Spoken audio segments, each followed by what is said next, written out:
Brent here from American English with this guy, and in this English lesson we are going to do a deep dive on the word fall.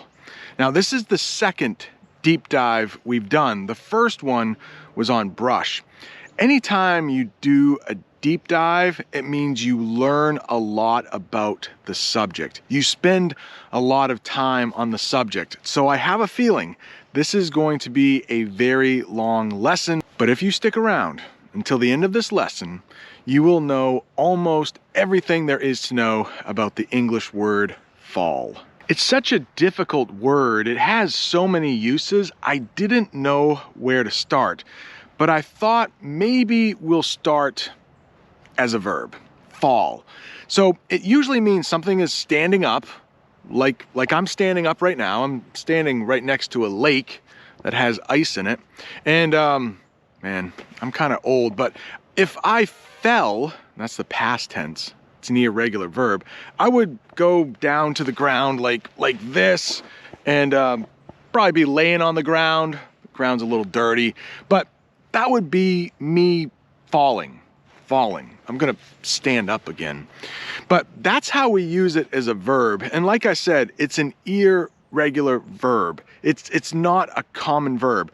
With most verbs in English, we just put an ed at the end if it's already happened, if it's past tense. Well, fall has to be difficult, just like a lot of English. It doesn't follow those rules. So I fell is past tense.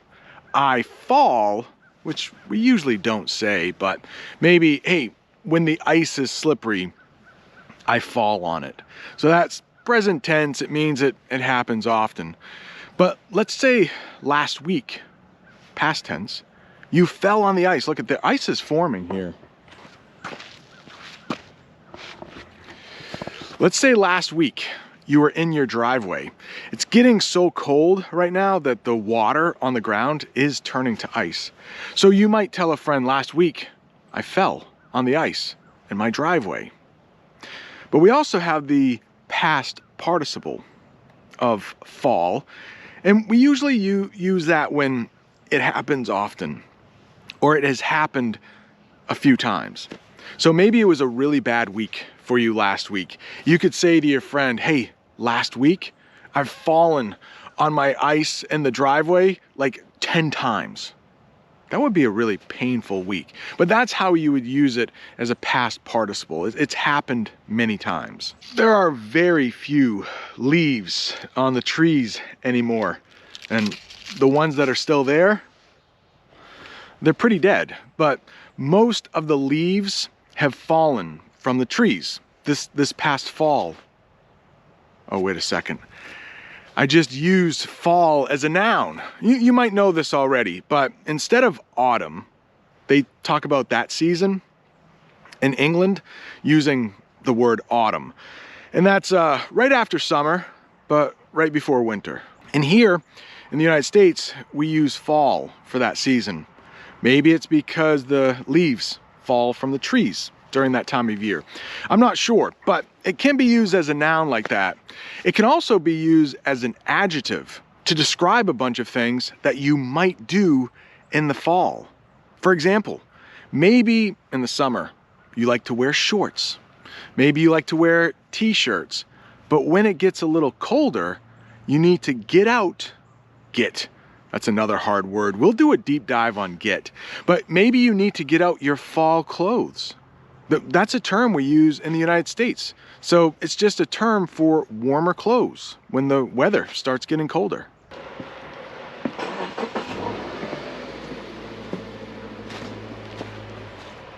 What about fall activities? Those are things you do in the fall. Maybe you go on a hayride. Maybe you go to a pumpkin patch. Maybe you bake an apple pie. Maybe you go out for Halloween. There's also fall sports. At my school, sports only played in the fall, not winter or spring. We also have winter and spring sports. But at my school, and a lot of schools in the United States, some fall sports are soccer.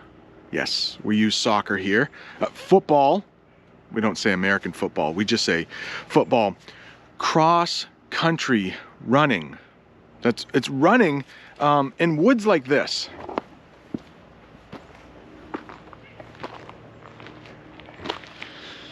Track. That's when you run around a circle or a track. That's a spring sport. Cross country running, that's a fall sport. Another fall sport at my school, it's pretty much only for girls, but it's field hockey. Yeah, in the United States, there aren't a lot of field hockey teams for boys. I know in other parts of the world there are, but in the United States it's mostly a sport for girls.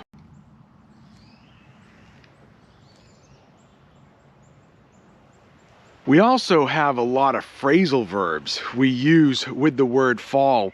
The first one I want to talk about is fall apart. This could probably be a whole lesson on its own. But one way we use fall apart is actually literally, physically. Think about a chair that you sit in, and it's made from wood and nails and glue. Well, maybe it's an old chair. And when you sit down on that chair, it literally falls apart. It breaks up into little pieces. Maybe the nails are so old that they've rusted. Maybe the glue no longer holds and it just let the chair fall apart when you sat down on it. I have an embarrassing story. When I was younger, I was a little bit of a heavy kid. I was a little fat, some might say. And my family was camping with another family. And we had a campfire at night. And I sat down on the chair at the campfire in front of everybody, and it fell apart on me. I fell to the ground. The chair went crashing all around me.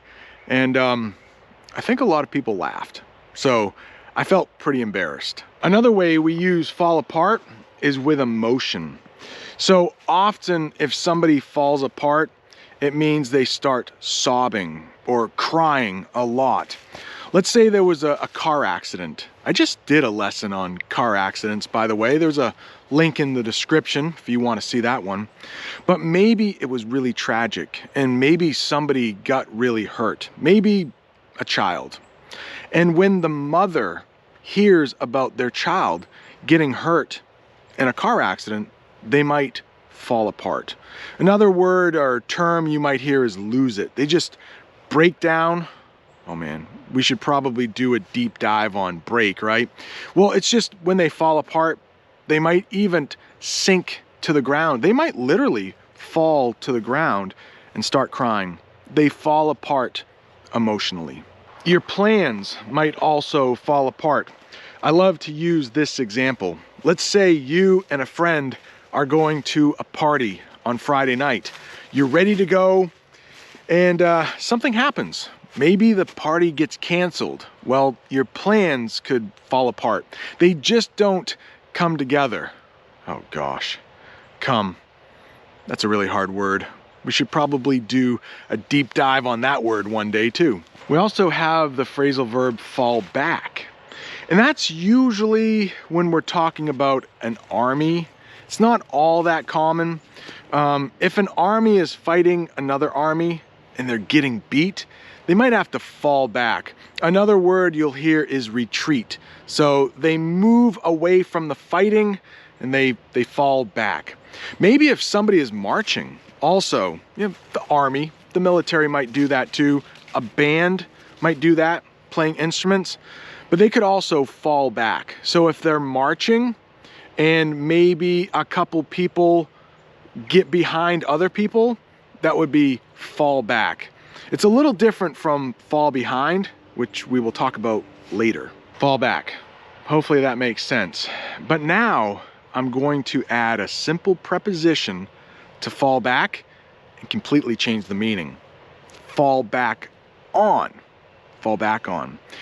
We use fall back on when you have one plan and it doesn't work out and you do something else. Let me use it as an example. I'm a teacher and I'm 46 years old. I'm pretty sure this teaching thing is going to work out. I will probably be That's not easy to say. Probably be a teacher until I retire. But let's say I was a young teacher. Maybe I'm 26, not 46. And I don't know if it's going to work out. I could always fall back on another profession. Let's pretend my dad owns a business. Maybe he has a lot of trucks and he needs drivers. If the teaching thing doesn't work out, I could always fall back on that. I could always go to work for my dad, fall back on that. Or maybe McDonald's. I love eating McDonald's. I probably shouldn't eat as much McDonald's as I do, but I know they're hiring. They're looking for workers. So if this teaching thing doesn't work out, I could always fall back on that. I could always work at McDonald's. I'm so glad I know English because this is really complicated, isn't it? We've talked about fall back. We've talked about fall back on. Now let's talk about fall behind. It's so close to fall back, but it's not. Let's talk about people marching again in a line and they're walking. If someone is a little slower, we could say that they have fallen behind. They're not with the whole group. They're a little bit behind them. They've fallen behind. How about people are running a race, a marathon maybe? And in the United States, we use miles. So a marathon is 26.2 miles. Let's say all of the leaders, those are the people in the lead, the leaders, they're all running side by side. But as some of the leaders get tired, they fall behind. They're not as fast as the other leaders anymore. They have fallen behind.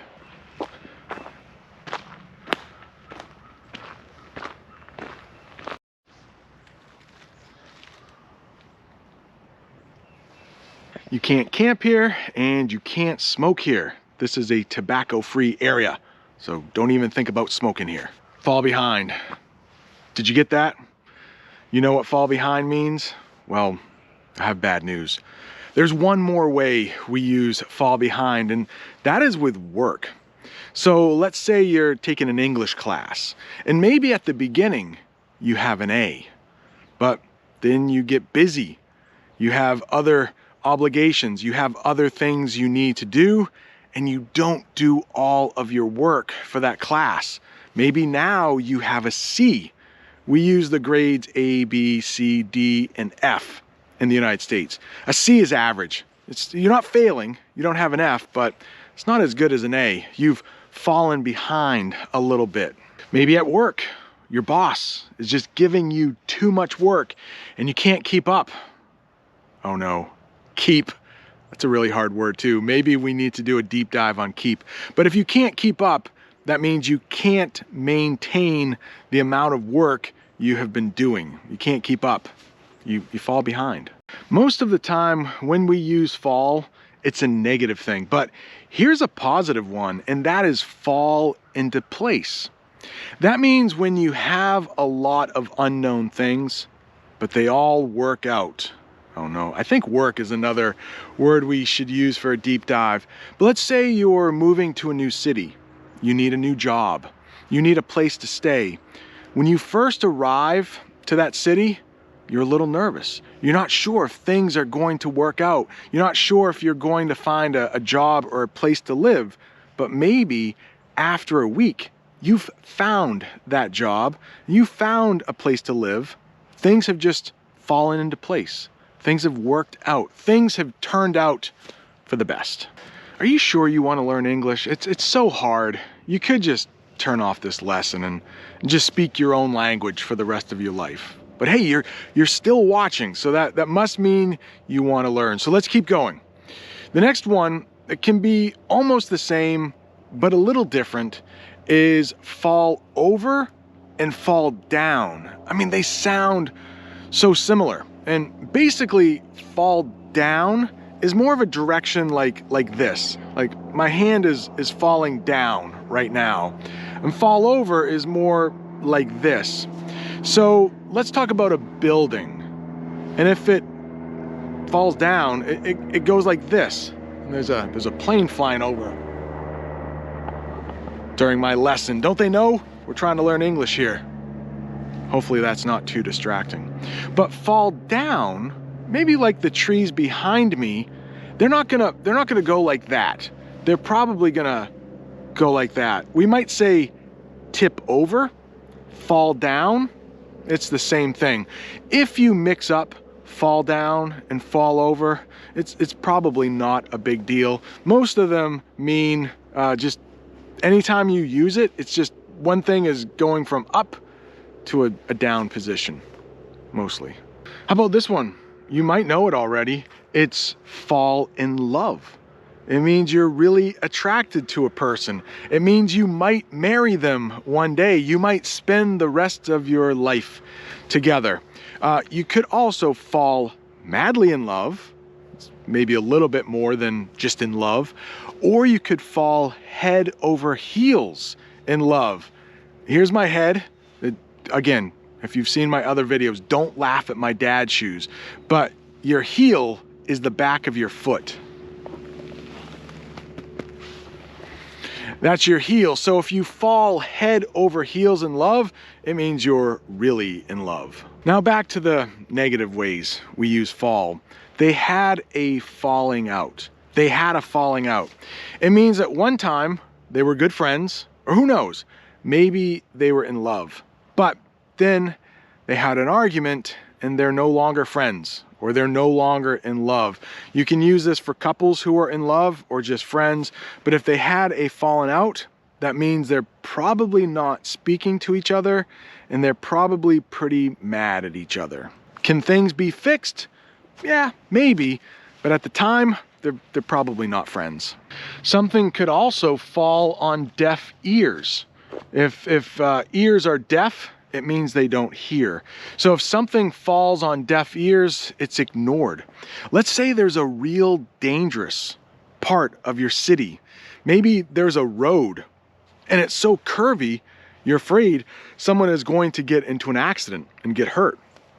Maybe you tell the city officials, hey, we need to fix this road, but they don't do anything about it. They never fix it. It just falls on deaf ears and then somebody gets hurt. I'm going to use that example of a dangerous road in the future of this lesson. So just keep that in mind. I tried to tell them, but they didn't listen. It just fell on deaf ears. The next way that we use fall is a fall from grace.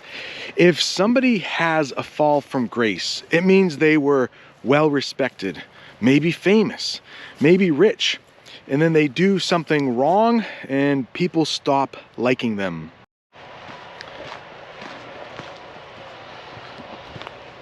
All right, so an example of that might be one of my favorite actors. His name is Tom Hanks. He played Woody in Toy Story, one of my favorite movies. Well, most of America loves this guy. He never does anything wrong and he's such a good actor, but maybe he cheats on his wife. Maybe he is unfaithful to his wife, and his wife's name's Rita. She's also an actress, so a lot of people know her. And maybe the whole country starts hating this guy. They don't like him as much as they used to, even though he's a great actor. They were like, you're a dog, you were dirty, you cheated on your wife. If people stopped liking Tom Hanks because he cheated on his wife, he would have a fall from grace. But he would never do that, would he?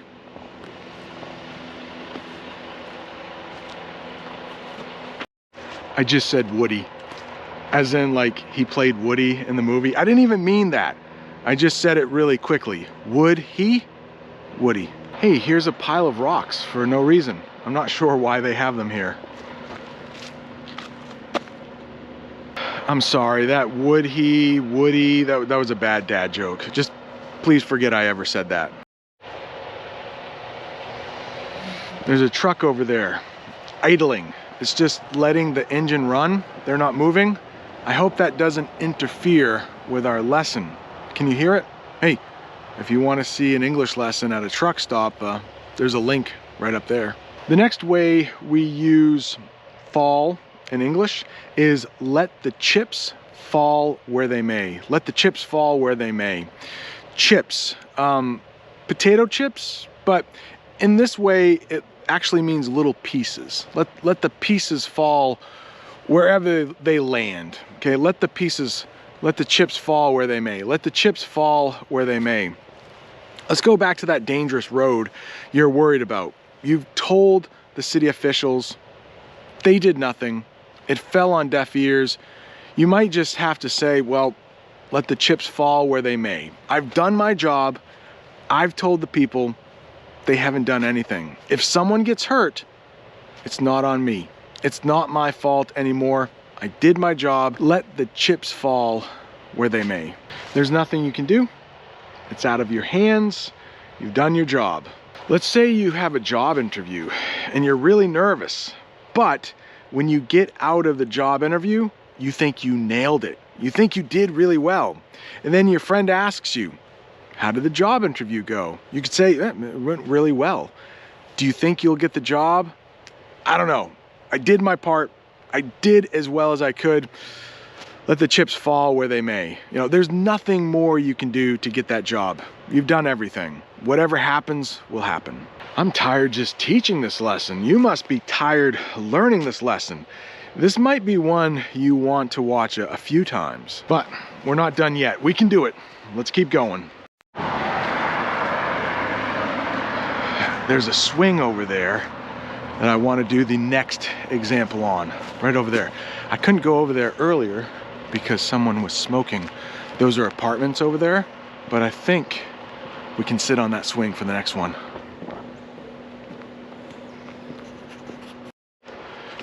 But I have to be quiet because it's kind of early in the morning and I don't live here.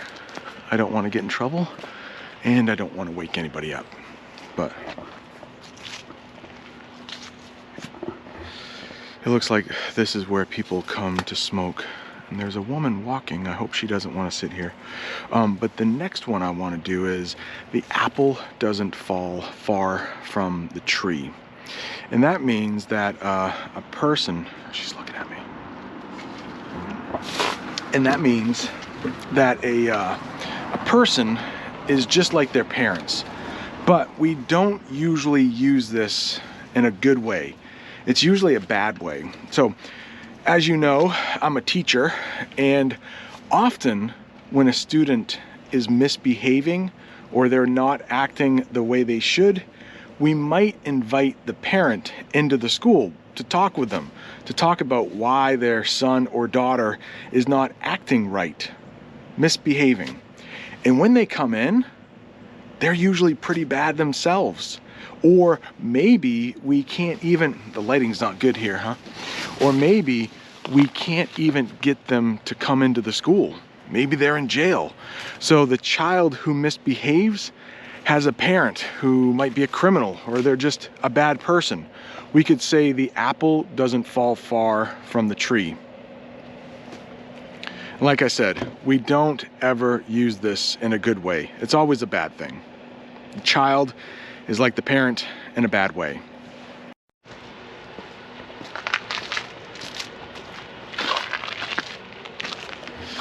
Yeah, I literally just slipped here. I didn't mean to do that, but I need to be careful. There is a lot of ice in the parking lot. I don't want to fall. I just slipped. I didn't fall all the way to the ground. I just slipped. My feet moved a little bit underneath me. The next one is fall asleep at the wheel. And this comes from driving. Here's my car. And the steering wheel, that's how you control the car, how you make it go left to right. Well, if somebody falls asleep at the wheel, that could be really dangerous. Literally, if they fell asleep at the wheel, that could cause a car accident. But when we use it figuratively, not literally falling asleep at the wheel, it means something was ignored. Let's go back to that dangerous road. You told the city officials about it.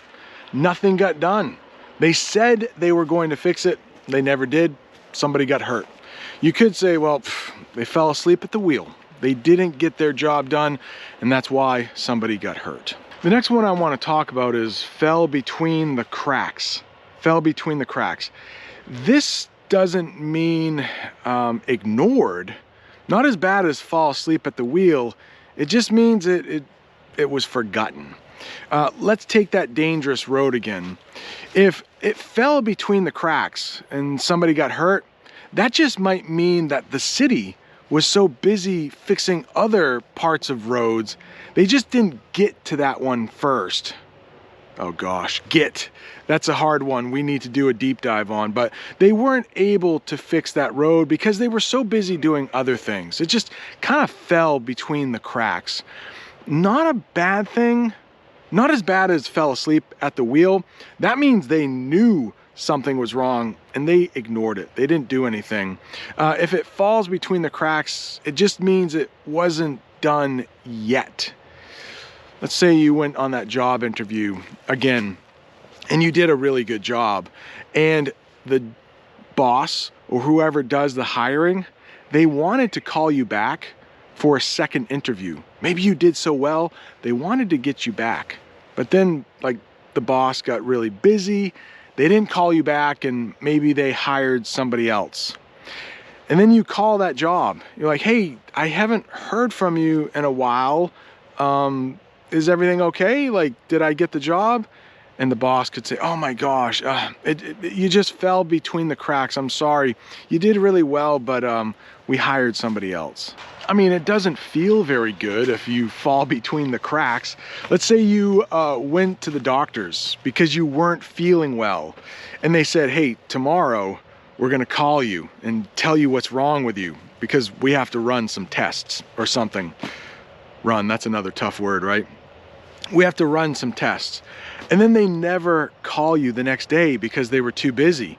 And then you call back and you say, hey, why didn't you call me? Oh, sorry, you fell between the cracks. We were so busy, we didn't get to you. If you didn't get a call because they were asleep at the wheel, or they fell asleep at the wheel, it just means they were doing a bad job. I hope that helps. They're both almost the same, but not quite. What if you fall for something? Hook, line, and sinker. Fall for something. Hook, line, and sinker. That's another term in English we have with fall. So it comes from fishing. Hook, line, sinker. It's all fishing terms. And if you fall for something, hook, line, and sinker, it means you believe it. Let's say there's a surprise party on Friday night because it's your birthday. Happy birthday. And people are telling you, oh, we're not gonna have a party for you. And then you show up, oh my gosh, that's a hard phrasal verb, right? And you arrive at a place and there's a party for you. And you didn't know there was going to be a party. You would fall for it. Hook, line, and sinker. It can also be a bad thing. If you fall for something, hook, line, and sinker, you could be tricked. So maybe all of your friends, this would be really mean, but all of your friends said, hey, we're all going out on Friday night. We're gonna have a party for you. And then you show up, you arrive at the place, and they tricked you. Nobody is there. Well, you fell for it, hook, line, and sinker, but it wasn't very nice. They played a mean trick on you. These are my notes. This has been a really long video. If you like videos like this, there are more terms with fall we could talk about. Let me know in the comments. There's fall guy, fall short, break your fall. The bigger they are, the harder they fall. Fall squarely on your shoulders. The bottom fell out. I think there's a few more. Fall on their sword, fall out of favor, fall prey. So this is a really long lesson. You did a great job sticking with this. Stick, that's probably another word we could do. But if you want another lesson on those terms I just said, let me know in the comments. I will that's another one we should do a deep dive on. I'll put together another lesson on fall. If you want even more English and you haven't seen the deep dive on brush, take a look. It's right up there. Thanks for watching. See you next time.